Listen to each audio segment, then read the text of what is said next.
أعوذ بالله من الشيطان الرجيم. بسم الله الرحمن الرحيم. فستبصر ويبصرون بأيكم المفتون. ان قریب تم بھی دیکھ لو گے اور وہ بھی دیکھ لیں گے کہ تم میں سے کون جنون میں مبتلا ہے۔ یہ سورہ قلم کی 5ویں اور 6ٹھی آیت ہے۔ پچھلی آیت میں کفار جو طعنہ دیتے تھے نبی صلی اللہ علیہ وسلم کو، اس کا تذکرہ آ رہا تھا۔ ما انت بنعمت ربک بمجنون، یعنی آپ صلی اللہ علیہ وسلم کو معاذ اللہ مجنون کہا کرتے تھے، تو اللہ تعالیٰ نے آپ کی تعریف فرمائی اور فرمایا کہ اللہ کے فضل و کرم سے اور اس کی نعمت سے آپ مجنون ہرگز نہیں ہیں۔ آپ کے لیے تو بے حد و حساب اجر ہے اللہ کے پاس سے، آپ جو کام کر رہے ہیں، اور پھر آپ بہترین اعلیٰ اخلاق پر فائز ہیں، آپ مجنون کیسے ہو سکتے ہیں؟ اور پھر اس آیت میں ایک پیشین گوئی کے طور پر فرمایا جا رہا ہے کہ دیکھو، آپ کو جو لوگ ایسا کہہ رہے ہیں، کون مجنون اور کون دیوانے ہیں، یہ سب آئندہ معلوم ہو جائے گا بہت عنقریب۔ اور ایسا ہی ہوا کہ ساری دنیا نے دیکھ لیا، سب کے سامنے یہ بات کھل کر آ گئی کہ آپ کو ایسا کہنے والے ہزاروں کی تعداد میں اسلام میں حلقے بگوش ہوئے، اسلام میں داخل ہوئے، اور پھر آ کر آپ کی اتباع کی، انہوں نے آپ سے محبت کی، اس کو عین سعادت سمجھا، اور جو لوگ اپنی شقاوت کی بنا پر اللہ کی توفیق سے محروم ہو گئے تھے، وہ ذلیل و خوار ہوئے اور تباہ و برباد ہوئے۔ اس میں اسی کی پیشین گوئی کی گئی تھی۔ ان ربک هو اعلم بمن ضل عن سبیلہ وهو اعلم بالمہتدین، بے شک آپ کا پروردگار خوب جانتا ہے کون اللہ کی راہ سے بھٹک گیا ہے، اور اللہ تعالیٰ ان کو بھی خوب جانتا ہے جو سیدھی راہ چل رہے ہیں۔ فلا تطع المکذبین ودوا لو تدہن فیدہنون، لہٰذا آپ ان چھٹلانے والوں کی تباہ میں ہرگز نہ آئیے، یہ تو چاہتے ہیں کہ آپ کچھ مداہنت برتیں تو وہ بھی مداہنت برتیں۔ اس میں اللہ کے نبی صلی اللہ علیہ وسلم کو منع کیا گیا ہے ان تمام لوگوں سے جو نے اسلام کے خلاف تھے، ان کی بات نہ ماننے کے لیے کہا گیا ہے، اور کہا گیا ہے کہ آپ صلی اللہ علیہ وسلم کا جو فرض منصبی ہے، عین فرض منصبی دعوت و تبلیغ کا کام، اس پر آپ قائم رہیے۔ وہ جو دشمنان اسلام ہے وہ تو یہ چاہتے ہیں کہ آپ ان کے ساتھ کچھ نرمی برتے تو وہ آپ کے ساتھ کچھ نرمی برتے۔ اس کا مطلب یہ ہے کہ آپ دعوت و تبلیغ کے سلسلے میں ذرا سا نرم ہو جائیں، ان کی مخالفت چھوڑ دیں، اور ان کے شرک اور بت پرستی کو برا نہ کہیں، اس کی مذمت نہ کریں، تو پھر وہ بھی یہ چاہتے ہیں کہ آپ کے ساتھ بھی نرمی کا برتاؤ کرنا شروع کر دیں گے، اور آپ کے اوپر جو طنز و تشنیع کرتے ہیں اور جو آپ کو تکلیفیں پہنچاتی ہیں اس کو کم کر دیں گے۔ لیکن ایسا کرنا نہیں ہے۔ اس میں اللہ تعالیٰ فرما رہے ہیں کہ کوئی اگر یہ سمجھتا ہے کہ تم جو چاہے کرو، کفار اور فجار کو یہ کہتا ہے کہ تم جو چاہے کرو، ہم تمہیں کچھ نہیں کہیں گے اور تم ہم کو کچھ نہ کہنا، تو یہ مداہنت فی الدین ہے، یہ حرام اور ناجائز ہے۔ عام حالت میں تو ایسا نہیں کیا جا سکتا، لیکن اضطراری کیفیت میں کوئی اگر مجبوری ہو تو اس صورت میں کوئی ایسے الفاظ کہے جا سکتے ہیں، لیکن عام طور پر جو دین حق ہے وہ دین حق ہے، اس کے بارے میں کھل کر کہنا چاہیے، اور جو باطل ادیان ہیں اس کو کچھ نہیں کہنا، خاموش بیٹھ جانا، یہ بات اچھی نہیں ہے، مداہنت فی الدین ہے، اس سے روکا گیا ہے۔ باطل کو باطل کہنا پڑے گا، لیکن حکمت کے ساتھ کہنا ہوگا، یعنی بغیر حکمت کے نہیں، اور حق جو ہے، جو دین حق، دین اسلام، اس کا اظہار کرنا ہوگا۔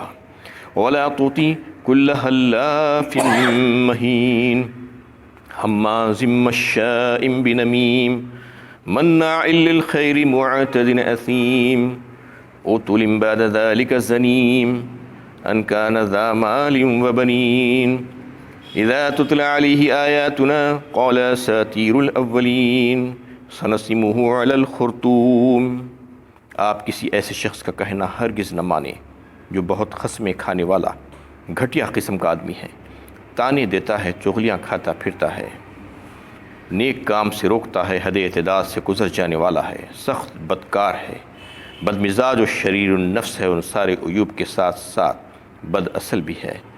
اگرچہ کہ وہ کتنا ہی زیادہ مال اور اولاد رکھتا ہو۔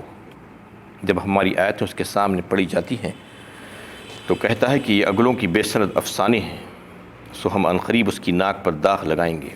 یہ 7 آیتیں ہیں اس ایک بدبخت کے بارے میں نازل ہوئی تھی جس کا نام تھا ولید بن مغیرہ، بتایا جاتا ہے روایتوں سے۔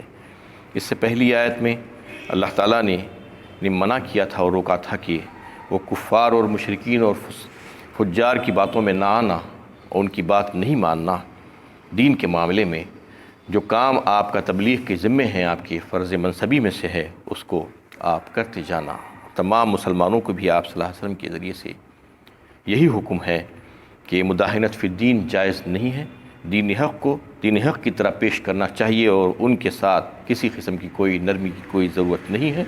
وہ باطل ہیں، باطل کو باطل کہنا ہی پڑے گا۔ اور اس میں خصوصی طور پر ایک کافر کا تذکرہ کر رہے ہیں جو اس قسم کی یعنی برے خصلتیں رکھتا تھا اپنے اوپر اپنے ساتھ، تو اس کا تذکرہ اللہ تعالیٰ فرما رہے ہیں کہ آپ کسی ایسے شخص کا کہنا ہرگز نہ مانیں جو بہت خصمیں کھانے والا اور گھٹیا قسم کا رذیل اور ذلیل آدمی ہو۔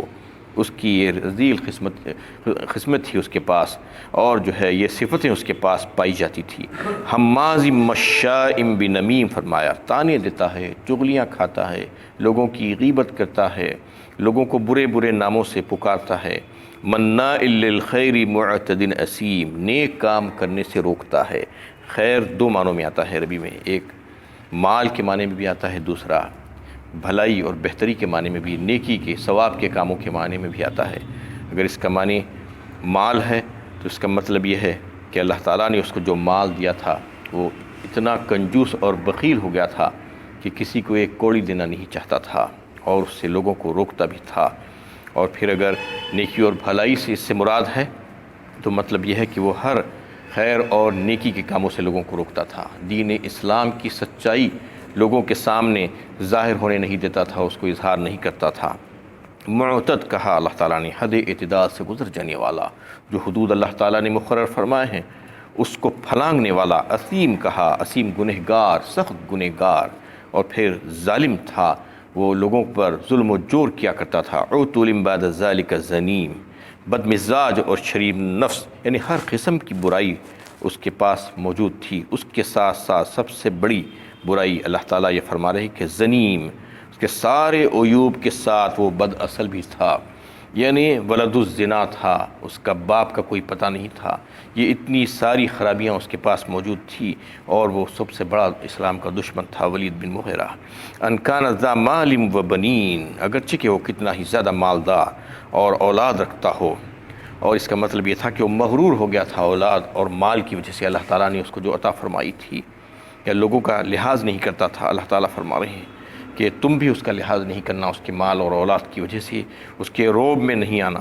اذا تتلی علیہ آیاتنا قال اساطیر الاولین، جب ہماری آیتیں اس کے سامنے پڑھی جاتی تو کہتا ہے کہ اگلوں کی بے سند افسانے ہیں مال کی وجہ سے جو اللہ تعالیٰ نے اس کو عطا فرمایا تھا۔ تکبر آ گیا تھا اور مغرور ہو کر یہ کہتا، جب آیتیں سنائی جاتی تو یہ تو افسانے ہیں، پرانے لوگوں کی کہانیاں ہیں۔ سنسمہ علی الخرطوم، اس کا انجام کیا ہوگا؟ اللہ تعالیٰ فرما رہے ہیں ذلیل کریں گے ہم عنقریب اس کو، اور اس کی ناک پر داغ لگائیں گے۔ خرطوم ہاتھی کے سونڈ کو بھی کہا جاتا ہے کہ وہ اپنی ناک کو بہت بڑی سمجھتا تھا، یعنی بڑی اونچی ناک والا ہوں میں، مجھے کون کیا کر سکتا ہے؟ تو اللہ تعالیٰ فرما رہے ہیں ہم ذلیل کریں گے اس کو دنیا اور آخرت میں، اور ایک داغ لگا دیں گے قیامت میں اس کی ناک پر، جو اس کی ضلالت اور ذلیل ہونے کی علامت ہوگی۔ انا بلوناہم کما بلونا اصحاب الجنہ اذ اقسموا لیصرمنها مصبحین ولا یستثنون، ہم نے اس طرح آزمائش میں ڈالا جس طرح ایک باغ والوں کو آزمائش میں ڈالا تھا، جبکہ انہوں نے قسمیں کھا کر کامل یقین کے ساتھ کہا تھا کہ صبح ہوتے ہوتے ہم ضرور اس کا میوہ توڑ لیں گے۔ انہوں نے کوئی استثنائی کیفیت تک سوچی نہ تھی، انشاءاللہ تک نہ کہا تھا۔ یہاں سے ایک باغ والوں کا تذکرہ اللہ تعالیٰ فرما رہے ہیں لوگوں کی عبرت اور نصیحت کے لیے۔ طویل قصہ ہے اس میں، اس کے تعلق سے بتایا جاتا ہے کہ یہ ملک یمن میں جو صنعا جو مقام ہے اس کا دارالسلطنت، اس سے 6 میل کے فاصلے پر تھا۔ حضرت سعید بن جبیر رضی اللہ تعالیٰ عنہ اس حدیث کو روایت کرتے ہیں، اور ان کے تعلق سے اللہ تعالیٰ جنہیں فرما رہے ہیں کہ ایک آزمائش تھی، یہ مکے والوں کے لیے آزمائش تھی۔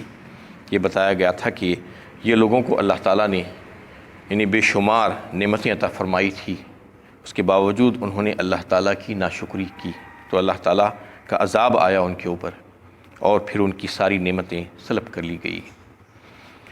یہ جو ہے اللہ کا قانون ہے کہ لئن شکرتم لازیدنکم ولئن کفرتم ان عذابی لشدید۔ یہ دونوں چیزیں سامنے رکھ دی گئی ہیں کہ بندہ جو چاہے اختیار کرے۔ اللہ تعالیٰ جب نعمتیں دیں تو پھر اس کا شکر گزار ہونا چاہیے۔ کوئی اگر شکر کرتا ہے تو اللہ تعالیٰ فرماتے ہیں مزید اضافہ کر دیتے ہیں اس میں، اور اگر ناشکری کرتا ہے تو اس کا ہی نقصان ہے۔ وَلَئِن كَفَرْتُمْ إِنَّ عَذَابِي لَشَدِيدٌ، سخت ترین عذاب میں آ جائے گا وہ۔ یعنی ایسا ہوتا ہے، اللہ تعالیٰ نعمت دینے کے بعد دیکھتے ہیں کہ بندہ شکر کرتا ہے یا نہیں کرتا ہے۔ شکر نہیں کرتا ہے تو پھر اس کے لیے عذاب ہی عذاب ہے، شکر کرتا ہے تو مزید نعمتوں میں اضافہ ہے۔ تو ایسا ہی ہوا جب یہ لوگوں نے ناشکری کی اللہ تعالیٰ کی، تو پھر اللہ تعالیٰ نے نہ صرف ان کی نعمتیں چھینی بلکہ ان کے اوپر عذاب بھی لاد دیا۔ تو اس کا تذکرہ اللہ تعالیٰ اس لیے فرما رہے ہیں کہ مکے والوں کو عبرت ہو اس سے، اور مکے والوں کی نصیحت کے لیے، یعنی ان کو بھی اللہ تعالیٰ نے بے شمار نعمتوں سے نوازا تھا۔ جس میں بتانا چاہ رہے ہیں اللہ تعالیٰ کہ سب سے بڑی نعمت تو رسول اللہ صلی اللہ علیہ وسلم کو پیدا فرمایا تھا انہی کی نسل میں سے، انہی کے پاس، اور پھر ان کو تجارت میں اللہ تعالیٰ نے برکت عطا فرمائی تھی، یعنی حرم کی وجہ سے، اور پھر ان کو مالدار بنایا تھا۔ یہ تمام چیزیں اللہ تعالیٰ نے ان کو عطا فرمائی تھی، اتنی بڑی بڑی نعمتیں۔ اس کے بعد اللہ تعالیٰ یہ دیکھنا چاہ رہے تھے کہ یہ لوگ اتنی نعمتوں کے لینے کے بعد شکر گزاری کا جذبہ ان کے پاس پیدا ہوتا ہے یا نہیں ہے، ایمان لا کر اللہ اور اس کے رسول پر اس کی اطاعت کرتے ہیں یا نہیں کرتے، یا اس کی نافرمانی کرتے ہیں۔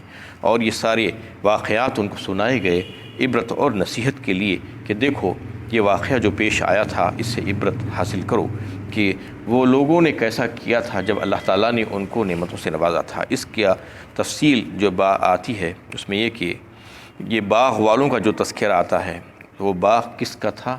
ایک انتہائی صالح مرد مومن کا باغ تھا جس کو اس نے لگایا تھا۔ لیکن اس میں جو آیتوں میں جو بات آ رہی ہے، باغ کے علاوہ کاشت کی زمین کا بھی تذکرہ آ رہا ہے کہ اس کے پاس کھیتی باڑی بھی ہوتی تھی۔ تو وہ بڑا صالح اور نیک انسان تھا۔ اس کا طریقہ کار یہ تھا کہ جب باغ پک جاتا، کھیتی کاٹنے کا وقت آتا تو کھیتی کاٹنا شروع کرتا، اس کے بعد درانتی سے جو نیچے کا حصہ جو رہ جاتا، یعنی اوپر سے کٹتا، نیچے سے تھوڑا سا رہ جاتا، تو وہ نیچے کا چھوڑ دیتا فقراء اور مساکین کے لیے کہ وہ ان کا گزارا ہو جائے۔ اور پھر جب غلہ نکالا جاتا اور بھوسے کے ساتھ دانہ بھی اوڑھ کر جاتا، تو دانہ جو اوڑھ کر جاتا اس کو چھوڑ دیتا ان فقراء اور غرباء اور مساکین کے لیے۔ ویسے ہی جب پھل توڑتا تو پھل جب نیچے گر جاتے، جو پھل نیچے گرتے اس کو بھی فقراء اور مساکین کے لیے چھوڑ دیتا کہ یہ ان کے لیے ہو جائے۔ یہ ایسا کرتا تھا، تو اس وجہ سے جب وہ پھل توڑتا اور جب وہ اپنی یعنی کھیتی کو کاٹتا تو اس وقت بہت سے فقراء اور مساکین جمع ہو جاتے اور اس سے لے کر اپنے کھانے پینے اور روزی کا انتظام کر لیتے اور اس کو دعائیں دیتے۔ اور ایک وقت ایسا آیا کہ اس کا انتقال ہو گیا، اس کے بچے تھے، تین بیٹوں جو اس کے مالک بنے۔ تو انہوں نے دیکھا کہ اب ہمارا خاندان بڑھ گیا ہے، اور یہ کہنے لگے کہ ہمارا خاندان وسیع ہو گیا ہے، اب ہماری ضرورتیں زیادہ ہو گئی ہیں، ہم اگر ایسا ہی کرنے لگیں تو ہم بھوکے مر جائیں گے۔ یہ سوچ کر انہوں نے جو ہے یہ مکالمے ادا کیے، جس کا تذکرہ اللہ تعالیٰ اس میں کر رہے ہیں کہ انہوں نے یہ سوچ لیا۔ اور بعض روایتوں میں یہ بات بھی آتی ہے کہ جیسا آج کل کے نوجوانوں کی طرح باتیں کرتے ہیں کہ ماں باپ کے تعلق سے کہتے ہیں کہ ہمارا باپ بے خوف تھا، وہ ایسا کیا کرتا تھا، اپنا مال اور دولت پیسے ایسے ہی لٹا دیا کرتا تھا، ہم ایسا نہیں کریں گے۔ یہ کہہ کر انہوں نے جو ہے یہ باتیں کی اپنے آپ میں۔ اذ اقسموا لیسرمنھا مصبحین ولا یستثنون، فرمایا اللہ تعالیٰ نے، قسم کھائی انہوں نے سب مل کر کہ ہم صبح ہوتے ہوتے ضرور اس کا میوہ توڑ لیں گے۔ انہوں نے کوئی استثنائی کیفیت تک نہ سوچی، یعنی ان کو اتنا یقین تھا اپنے منصوبے پر کہ ہم اس کو ایسا ہی کر لیں گے۔ اس وجہ سے انہوں نے انشاءاللہ بھی نہیں کہا، جبکہ انشاءاللہ کہنے کی تاکید بار بار آ رہی ہے۔ سورہ کہف میں بھی اللہ کے نبی صلی اللہ علیہ وسلم کو بھی اللہ تعالیٰ نے تلقین فرمائی تھی کہ آئندہ آپ کبھی بھی کل کوئی کام کرنے کا ارادہ رکھتے ہو تو یہ کہنا کہ اللہ تعالیٰ نے چاہا تو میں کر لوں گا۔ تو اس میں اس کی طرف بھی اشارہ کیا گیا۔ اور ایک بات یہ بھی بتائی ہوئی، یستثنون کے معنی جو ہے بعض مفسرین یہ لکھتے ہیں کہ کوئی ان کے پاس مستثنیٰ نہیں تھا۔ اس کا مطلب یہ ہے کہ کسی کو دینا نہیں چاہ رہے تھے وہ، جیسا کہ ان کا باپ کیا کرتا تھا۔ یہ لوگوں کا ارادہ بالکل بھی نہیں تھا کہ کوئی ان کے پاس حصے دار بنے، کوئی چمٹ کر آ کر لے لیں۔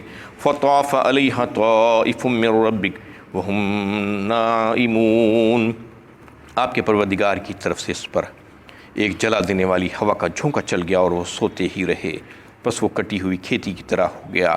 فتنادوا مصبحین، صبح ان لوگوں نے ایک دوسرے کو پکارا، ان اغدوا علی حرثکم ان کنتم صارمین، اگر تمہیں پھل توڑنے ہیں تو صبح سویرے اپنی کھیتی کی طرف چل نکلو۔ فانطلقوا وهم يتخافتون، چنانچہ وہ آپس میں چپکے دبی آواز میں کہتے جاتے، اللہ يدخلنها اليوم علیکم مسکین وغدوا علی حرد قادرین، کہ آج کوئی مسکین و محتاج تمہارے اس باغ میں داخل ہونے نہ پائے۔ چنانچہ کچھ نہ دینے کا فیصلہ کیے ہوئے صبح سویرے جلدی وہاں گئے جیسے کہ وہ پھل توڑنے پر قادر ہیں۔ اس میں اللہ تعالیٰ پورا واقعہ بیان کر رہے ہیں کہ جب انہوں نے قسم کھائی اور چپکے ایک دوسرے کے ساتھ بات کی کہ چلو آہستہ سے بغیر آواز کیے کہ ہم چلے جائیں گے اپنے باغ میں اور پھل توڑ لیں گے، کہ آج ہم کو کسی کو کچھ بھی نہیں دینا ہے، لیکن اسی رات جب انہوں نے ارادہ کر لیا اور دوسرے دن توڑنا تھا ان کو پھل، اللہ تعالیٰ نے ایک ایسی ہوا بھیجی جو سارے کھیت کو اور سارے باغ کو جلا کر راکھ کر دی، اور جو ہے اس میں کچھ بھی نہیں بچا۔ ان کو پتہ ہی نہیں تھا، صبح اٹھ کر وہ ایک دوسرے کو جگائے اور جگا کر فوراً نکل کر جب باغ کی طرف آ رہے ہیں چپکے دبی آواز میں بات کرتے ہوئے، اللہ يدخلنها اليوم علیکم مسکین، کہہ رہے ہیں آج کوئی مسکین محتاج تمہارے اس باغ میں داخل ہونے نہ پائے۔ وغدوا علی حرد قادرین، چنانچہ کچھ نہ دینے کا فیصلہ وہ کر لیے تھے اور صبح سویرے وہ یہ کہتے ہوئے آ رہے تھے اور یہ سمجھ رہے تھے کہ آج ہم کو قدرت حاصل ہے ان تمام کاموں پر، یعنی ہم جو چاہیں کر سکتے ہیں۔ فلما رأوها قالوا انا لضالون، مگر جب کھیت میں آئے تو کہنے لگے کہ یہ تو بہت برا ہو گیا۔ وآخر دعوانا ان الحمد للہ